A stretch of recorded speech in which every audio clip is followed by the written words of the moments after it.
Bonjour, c'est Fabien. Dans cette vidéo, je partage avec vous le VPN que j'utilise et pourquoi j'utilise ce VPN plutôt qu'un autre. Donc moi, celui que j'utilise, c'est Private Internet Access, qu'on appelle souvent PIA, c'est plus rapide.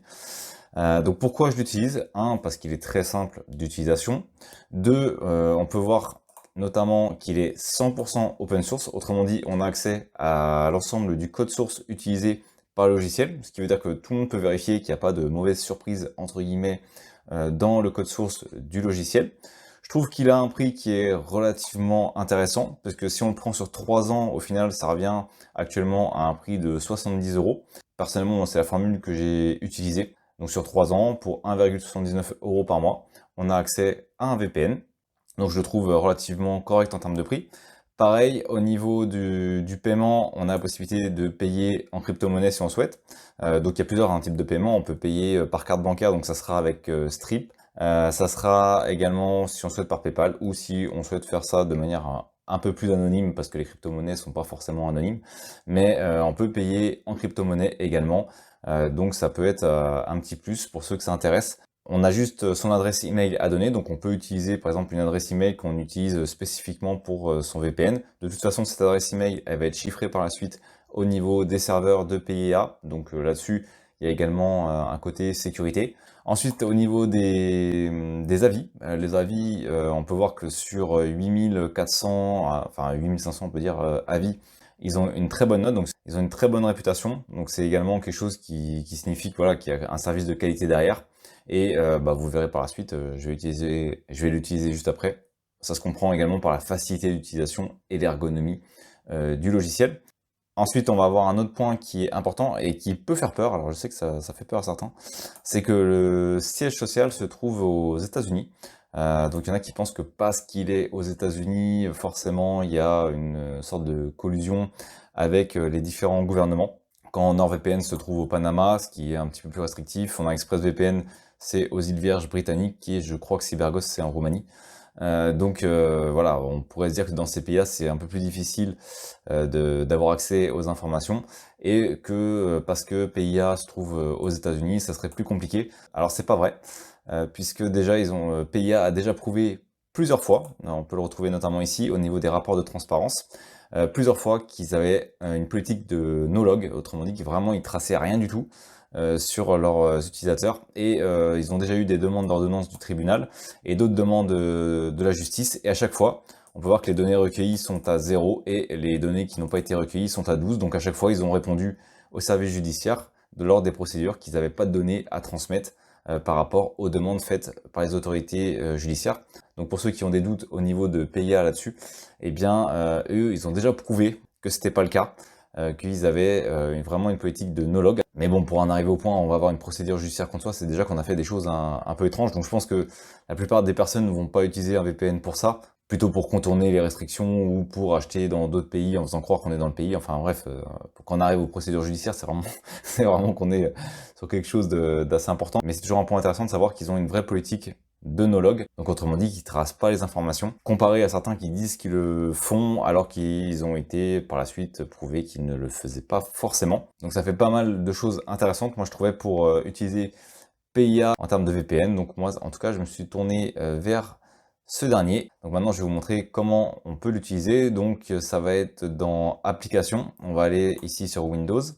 Notez qu'on a la possibilité de l'installer donc sur Android, donc sur son smartphone. On peut le mettre sur Linux, on peut le mettre sur Apple, on peut le mettre directement dans un navigateur si on ne souhaite pas le mettre sur son PC, mais à travers son navigateur, utiliser uniquement sur son navigateur. Donc autrement dit, lorsqu'on surfe sur le web, on peut utiliser uniquement sur un navigateur sans forcément l'installer directement sur sa machine. On peut l'utiliser uniquement directement dans ces derniers. On peut également l'utiliser sur les Smart TV comme Samsung, pour ceux qui souhaiteraient le mettre sur leur télévision. Donc c'est vraiment intéressant là-dessus. Alors lorsqu'on va prendre un abonnement, on va également avoir 1 an chez Boxcryptor, ce qui est pas mal pour ceux qui connaissent pas. C'est ce qui permet de chiffrer l'ensemble de ces fichiers. Par exemple, lorsqu'on va le mettre dans le cloud, eh bien ça, on peut chiffrer, déchiffrer l'ensemble de ces fichiers. Normalement, c'est un abonnement payant, mais en prenant PIA, eh bien on a 1 an gratuit avec Boxcryptor, donc ça peut être un petit plus également. Donc je vais le télécharger pour Windows. Hop.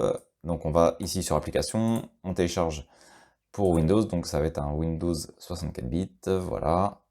Et on a juste à patienter le temps que ça l'installe.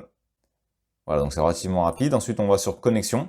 On a juste à renseigner le nom d'utilisateur et le mot de passe qu'on a reçu lorsqu'on a pris l'abonnement auprès de PIA. Donc on a ici notre adresse IP. Pour le moment, comme c'est Orange, c'est qu'on est connecté à rien du tout. C'est qu'on a la connexion de son adresse IP normale. Pour se connecter, on a juste à cliquer sur le bouton qui se trouve ici. Et donc la connexion va s'établir. On peut voir qu'actuellement, ça se fait avec un serveur qui se trouve aux Pays-Bas. Mais on peut cliquer sur la carte et on va avoir accès à l'ensemble des serveurs disponibles. On a les temps de latence, donc plus la latence est faible, plus ça va être rapide. Donc on peut choisir un autre serveur à travers tous les pays existants. On a un paquet de pays, on a un paquet de serveurs de disponibles également.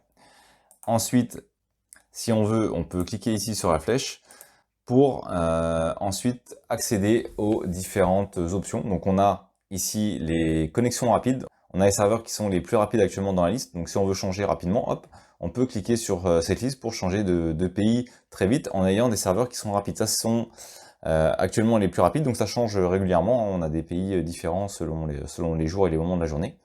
Ici, on a ce qu'on a utilisé au niveau du serveur, en fait, tout ce qu'on a consommé en bande passante. Ensuite, on a les différents éléments actuellement du protocole et du chiffrement. Donc on peut voir qu'on est en AES 128 et on peut passer en AES 256 dans les paramètres. Donc ça, c'est le chiffrement au niveau de la connexion. Donc l'idéal, c'est de passer en AES 256. Je vais montrer juste après. On peut mettre en veille également le VPN. On peut choisir par exemple de le mettre en veille 5 minutes si on a quelque chose à faire avec son IP normal. On détermine ici le temps et puis on fait veille et puis c'est parti. Pendant le temps qu'on a déterminé. Donc si on souhaite accéder aux options, c'est ici que ça se passe, donc ça ce sont les paramètres rapides. On peut également aller ici, faire un clic droit sur l'application et on a les paramètres qui se trouvent ici. On peut le mettre en veille directement, le déconnecter, bref, un classique quoi, comme d'habitude. Ensuite, on a la possibilité dans les paramètres d'utiliser le lancement au démarrage. Autrement dit, il va se lancer automatiquement le logiciel au démarrage. Il va se connecter ici automatiquement au démarrage. Si vous voulez lancer tout de suite un VPN dès le début, eh bien, vous êtes sûr de ne pas oublier en procédant de la sorte.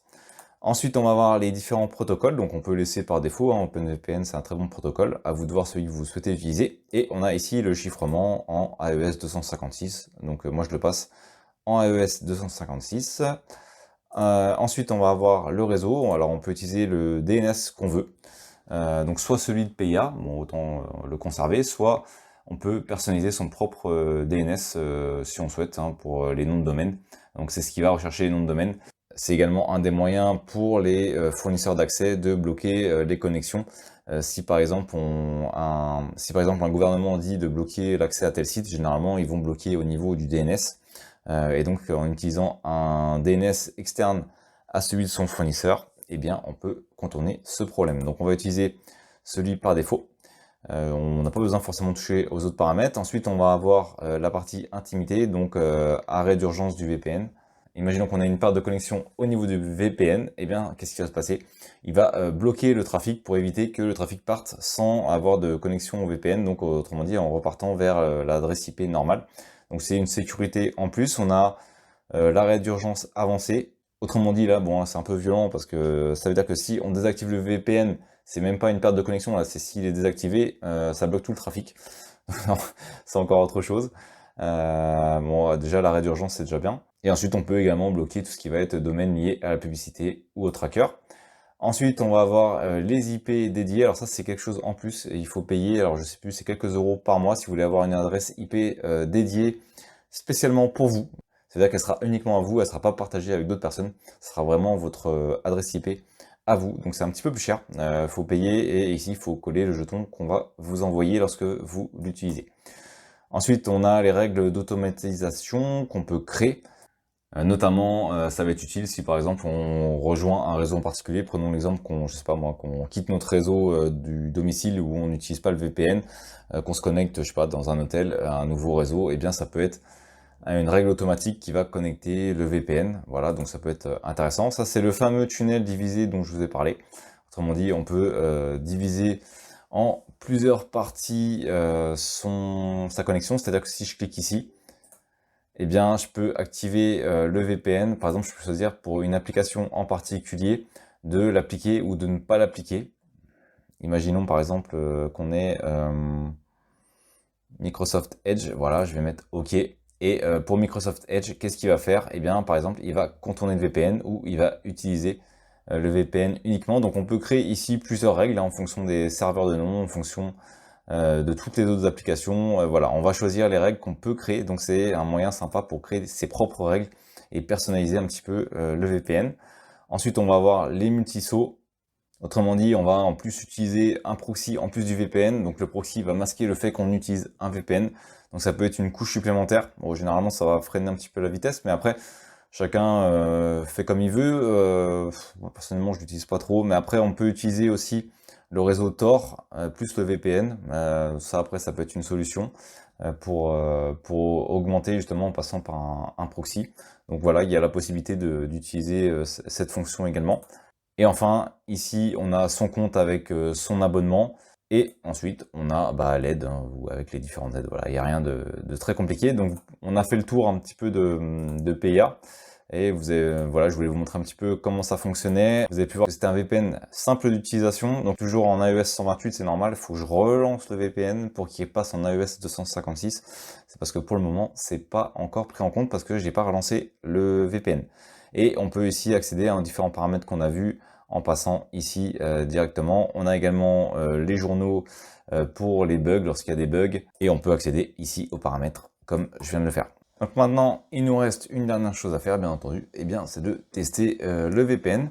L'adresse actuellement assignée par le VPN donc sur mon serveur qui se situe aux Pays-Bas, c'est cette adresse IP et on va tout simplement aller vérifier qu'on a bien cette adresse IP. Donc déjà, on se trouve bien à Amsterdam, donc on est bien aux Pays-Bas, c'est déjà bon signe. Et on peut aller sur un site, le premier qui va passer, hop, et puis on va vérifier. Et donc l'adresse, c'est bien celle qui a été fournie par mon VPN, donc mon VPN est bien fonctionnel, on peut vérifier, hop. Mon VPN me fournit bien cette adresse. Voilà, donc ça fonctionne bien, et si j'en change, eh bien le principe sera le même, il va changer l'adresse, et ça va changer l'adresse lorsque je vais recharger l'information. Alors un test que j'avais oublié de faire dans la première version de la vidéo, c'était le test qui permettait également de vérifier la vitesse de notre connexion internet une fois qu'on était connecté au VPN. Donc c'est pour ça, là je vais le faire maintenant. Je suis dans une machine Linux, ça permet aussi également de voir que ça fonctionne dans une machine Linux, donc ça change rien, on va se connecter sur les serveurs du VPN PIA. Donc le serveur le plus rapide à la base, c'était le serveur français, mais du coup je me suis connecté sur le serveur danois. Je pense que ça change pas grand chose. En termes de latence, on était assez proche. Donc je vais tester la vitesse de connexion donc sur un serveur où on serait au Danemark depuis une machine Linux. C'est intéressant de voir que ça fonctionne bien sur plusieurs systèmes d'exploitation. Donc je vais lancer mon navigateur. Et donc je vais lancer avec speed test pour vérifier la vitesse de connexion. Donc on voit qu'on est bien connecté sur le serveur qui serait au Danemark. Et on va donc tester la vitesse de connexion avec donc le VPN.